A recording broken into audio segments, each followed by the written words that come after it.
एक विमान हवा में उठा, लेकिन ज़मीन तक पहुंचते ही सपनों की राख बन गया। ये कहानी सिर्फ एक हादसे की नहीं, उस चुप्पी की है जो एयरलाइंस अक्सर हमसे रखती हैं। 14 जून 2025 अहमदाबाद। एयर इंडिया की फ़्लाइट AI 171, एक ड्रीम लाइनर, 1:38 पर अलर्ट टेक ऑफ करती है। सब सामान्य लगता है, लेकिन 17 सेकंड बाद सब कुछ बदल जाता है। विमान सिर्फ 2 नॉटिकली दूर जा पाया और ज़मीन से टकरा गया। 242 में से 241 लोग मारे गए।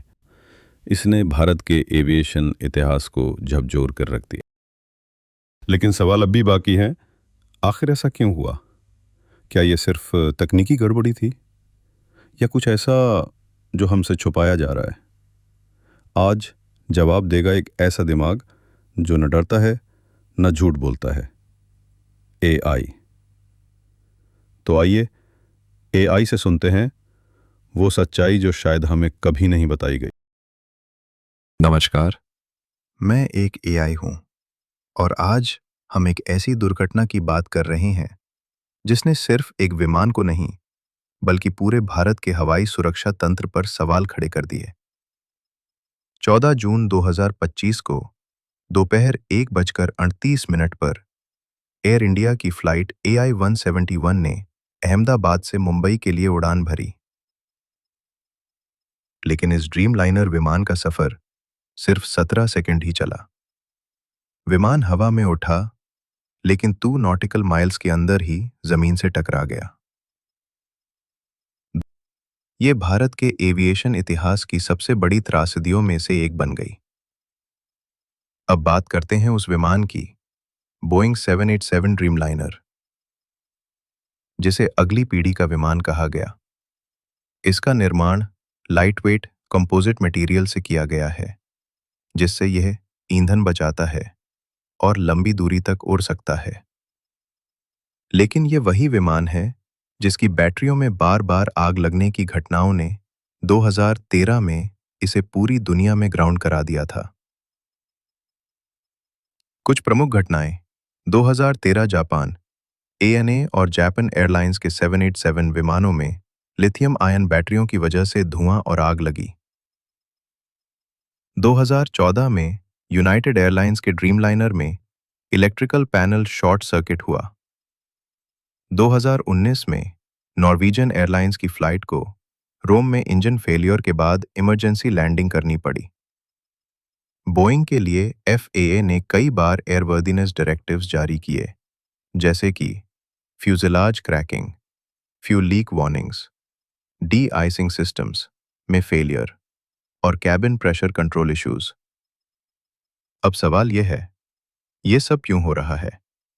एयरलाइंस आज के समय में कम लागत में ज़्यादा उड़ाने का दबाव झेल रही हैं।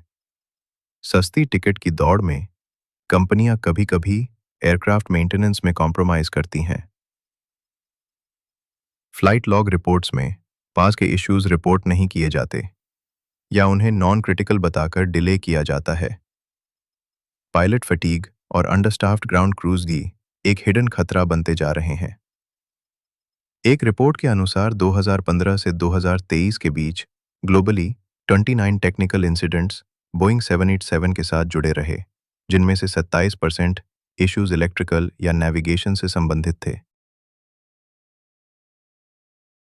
तो क्या बोइंग 787 असुरक्षित है?